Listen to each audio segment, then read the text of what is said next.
ശ്രീ ഹരിദാസ്, എന്ത് ചെയ്യും ഇനി? കേരളത്തിലെ സ്ത്രീകൾ ഇനി എന്ത് ചെയ്യും? കേരളത്തിലെ സ്ത്രീകളുടെ കാര്യം ഇതാണ്.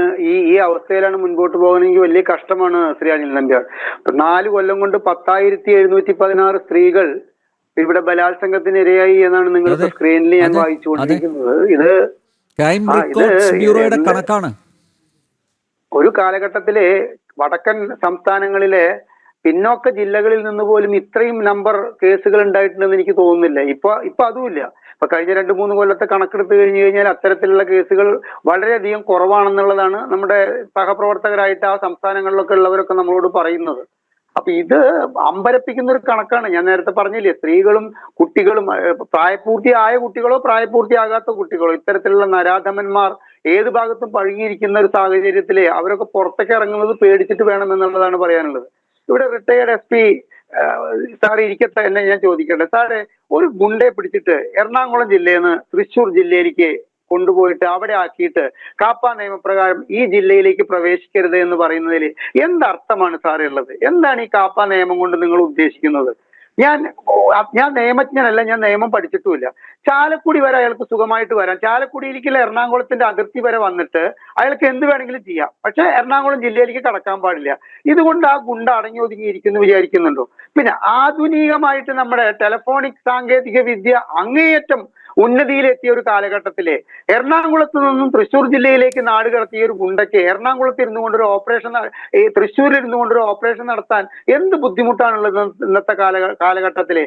ഓരോ ഗുണ്ടയ്ക്കും ഓരോ രാഷ്ട്രീയ നേതാവിനുള്ളത് പോലെ തന്നെ അണികളുണ്ട്.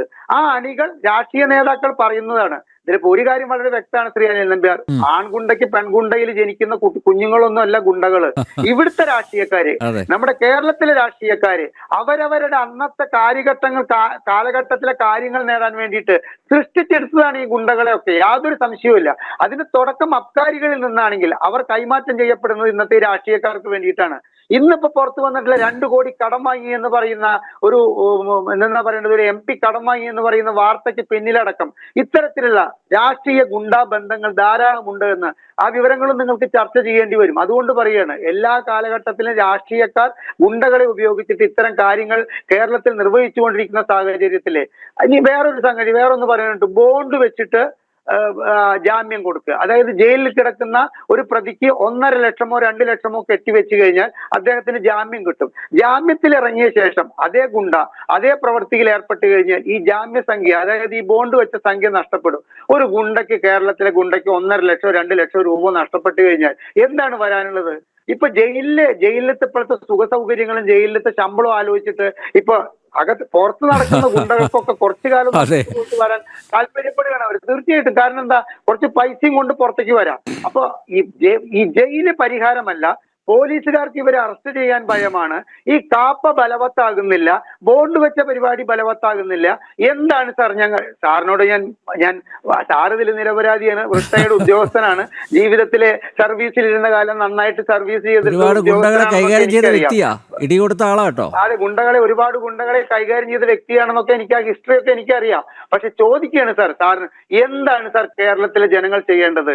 എന്താണ് ഈ ഗുണ്ടാ രാഷ്ട്രീയ പോലീസ് കൂട്ടുകെട്ടിന് വേണ്ടിയിട്ട് അതിൽ നിന്ന് രക്ഷപ്പെടാൻ വേണ്ടിയിട്ട് കേരളത്തിലെ സാധാരണക്കാരായ നികുതിദായകര് എന്ത് ചെയ്യണമെന്ന് സാർ ഈ ചർച്ചയ്ക്ക് മുമ്പ് ഒന്ന് പറയാൻ. ശ്രീ അനിൽ നമ്പ്യാർ എന്നോട് ചോദിച്ച ചോദ്യമാണ്, ഹരിദാസ് ഇനി എന്ത്? പക്ഷെ അതിന് ഉത്തരം പറയേണ്ടത് ശരിക്കും പറഞ്ഞ താങ്കളാണ്.